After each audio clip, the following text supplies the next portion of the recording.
சர்வவிக்னஹரம் தேவம் சர்வவிக்ன விவர்ஜிதம் சர்வசித்தி பிரதாதாரம் வந்தேகம் கணநாயகம் வேல்வேல் முருகா வெற்றிவேல் முருகனுக்கரகரோகரா. அனைவருக்கும் இனிய நமஸ்காரங்கள். ஜோதிஷாச்சாரிய ஜோதி சாம்ராட் மகேஸ்வரி. இன்றைக்கி நம்ம பார்க்கக்கூடிய ரொம்ப அற்புதமான விஷயம் புரட்டாசி மாதம் அப்படின்னா நம்ம நினைவுக்கு வர்றது என்னென்னா சனிக்கிழமை. புரட்டாசி மாதம் நான் எந்த நான்வெஜ்ஜெல்லாம் சாப்பிட மாட்டேன், ரொம்ப வெஜிடேரியன். நான் புரட்டாசி மாதம் அப்படின்னு சொன்னால் சனிக்கிழமை முழுசாக விரதம், ஒரு பொழுது பெருமாள் கோயில் தீர்த்தம் சாப்பிடாமல் எதுவும் சாப்பிட்றது கிடையாது. இப்படி இந்த புரட்டாசி மாதம் சனிக்கிழமை ரொம்ப விசேஷகரமாக, சில பேர் மாதபக்ஷம் கொண்டாட மாட்டா, ஆனால் சனிக்கிழமை பார்த்துட்டிங்க அப்படின்னு சொன்னால் காகத்துக்கு சாப்பாடு வைக்காமல் எதுவுமே பண்ண மாட்டான். இந்த மாதிரி புரட்டாசி சனிக்கிழமை அப்படிங்கிறத ரொம்பவுமே முக்கியத்துவம் கொடுக்குற வழக்கங்கள் எல்லாத்துக்குமே இருந்துருக்கு. நான் ஏற்கனவே சொன்னேன், இது கன்னி மாதம்னு சொன்னேன். கன்னி மாதத்தில் சூரிய பகவான் பிரயாணம் பண்ணுறது ரொம்ப விசேஷகரமான காலகட்டம்.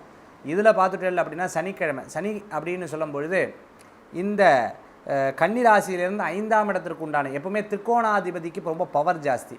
5ஆம் இடத்திற்கு உண்டான அதிபதி தான் சனி பகவான். அப்போ அந்த சனி பகவான் வரும்பொழுது இடர்கள் நமக்கு நிறையா இருக்கும்பொழுது நம்ம பெருமாளை வேண்டினோம் அப்படின்னு சொன்னால் நமக்கு இடர்கள் தானாகவே போகும்.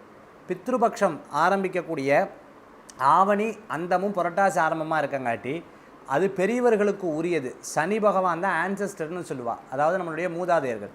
அப்போ அவர்களுக்கு உரிய ஒரு மாதமாக இந்த மாதங்கள் இருக்குது. கன்னிராசியிலேருந்து மகர ராசி 5ஆம் இடத்திற்கு உண்டான அதிபதியும் காட்டி திரிகோணாதிபதி ராசியும் காட்டி இந்த சனிக்கிழமைகளில் பெரியவர்கள் என்ன பண்ணுவா அப்படின்னு கேட்டிங்கன்னா, பூலோகம், பூலோகம், சிவலோகம், மகலோகம், ஜனலோகம், தபலோகம், சத்தியலோகங்கிற லோகங்கள் 7 லோகங்கள் இருக்குது. எப்பப்போ நம்ம திதிகள் கொடுக்குறோமோ ஒவ்வொரு லோகமாக அவங்க அடுத்த நிலைக்கு போகலாம். நீங்கள் சந்தோஷமாக இருக்கும் பொழுது உங்கள்கிட்ட இன்னொரு வேலையை கொடுத்து பார்த்தா நீங்கள் என்ன சொல்லுவீங்க? செய்கிறோமே, அடுத்தது என்ன அப்படின்னு ரொம்ப சந்தோஷமாக. ரொம்ப டல்லாக இருந்தீங்க, ரொம்ப சங்கடமாக இருந்தீங்கன்னா, அட போப்பா என்னத்தை செஞ்சு, பணமே வரதா இருந்தாலும் அதை போப்பா அப்படின்னு சொல்லுவீங்க. இதே மாதிரி தான் பெரியவங்க அவங்களுடைய பேர குழந்தைகள், மகன்கள், இந்த போன்றவர்கள் அவர்களை ஆனந்தமாக மனதில் நினைத்து கொண்டு வருத்தத்தோடவோ இல்லை அவர்களுக்காக பிண்டம் வைக்கும் பொழுது என் குழந்தைகள், என்னுடைய பேர குழந்தைகள், என்னுடைய வாரிசுகள் என்ன நினைக்கிறா அப்படின்னு சொல்லிட்டு அவர்கள் ஆனந்தத்தில் அடுத்த நிலைக்கு போவார்களாம். அடுத்த நிலைக்கு போகும்போது அடுத்த லோகத்துக்கு போவாங்க. கடைசியில் இருக்கிறது சத்தியலோகம். சத்தியலோகம் வந்து இறைவன்.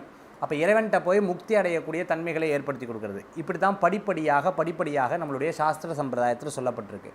அது எப்பெல்லாம் உகந்தது அப்படின்னு பார்த்துட்டிங்கன்னா சனிக்கிழமை ரொம்ப உகந்தது. இந்த புரட்டாசி மாதத்தில் சனிக்கிழமை பித்ருபக்ஷத்துக்கு, பித்ரு காரியங்களுக்கு உரியதாக அந்த காலத்திலேருந்து சொல்லப்பட்டிருக்கு. அதே மாதிரி தெய்வீக காரியங்களில் மகாவிஷ்ணுவுக்கு ரொம்ப உரியது. அப்போது இந்த காலகட்டத்தில் மகாவிஷ்ணுவுடைய கேசவா, நாராயணா, மாதவா, கோவிந்தா, விஷ்ணு, மதுசூதனா, திரிவிக்மனா, வாமனா, ஸ்ரீதரா, ரிஷிகேஷா, பத்மநாபா, தாமோதரா நடத்துதல் அப்படிங்கிறது இறைவன்கிட்ட இருக்குது. நம்மளை நல்லதாக நடத்துறது இறைவன்கிட்ட மட்டும்தான் இருக்குது. நம்ம நடத்துதல் எல்லாருமே நம்ம வாழ்கிறோம், எல்லாருமே நம்ம இந்த உலகத்தில் இருந்துன்னு தான் இருக்கோம். ஆனால் நல்லது பண்ணக்கூடியவங்க சில பேர் தான். அந்த மாதிரி நல்லதாக வாழக்கூடியவங்க சில பேர் தான். அந்த நல்லது நடத்தி நல்லதாக இருந்தோம் அப்படின்னு சொன்னால் ரொம்பவுமே நல்லது. இல்லை அப்படின்னு சொன்னால் அப்போது இந்த பகவான் மட்டும்தான் அவங்களுக்கு கை கொடுக்க முடியும், வேறு யாரும் கை கொடுக்க முடியாது. அதனால தான் இந்த கிழமைகளில் மகாவிஷ்ணுவுக்கு ரொம்ப உரியது. மகாவிஷ்ணுவை வேண்டினோம் அப்படின்னு சொன்னால் பாபங்கள் போகும். அதே சமயத்தில் இந்த சனிக்கிழமைனால் பித்ருக்களுக்கு பிண்டம் வச்சோம் அப்படின்னு சொன்னால் ரொம்பவுமே உகந்தது. ஆக புரட்டாசி சனிக்கிழமைங்கிறது இவ்வளோ விசேஷங்கள் நிறைந்தது. இது எண்ணற்ற விசேஷங்கள் கொண்ட இந்த சனிக்கிழமைகளில் விரதம் இருந்து வழிபடுறது ரொம்ப விசேஷமான பலன்கள் தெய்வீக காரியங்களுக்கும் பித்ரு காரியங்களுக்கும் உரியதாக அமைகிறது. மீண்டும் சந்திப்போம். வேல்வேல் முருகா வெற்றிவேல் முருகனுக்கு கரகரோகரா. உங்கள் ஜோதிஷாச்சாரிய ஜோதி சாம்ராட் மகேஷே. நன்றி, நமஸ்காரங்கள்.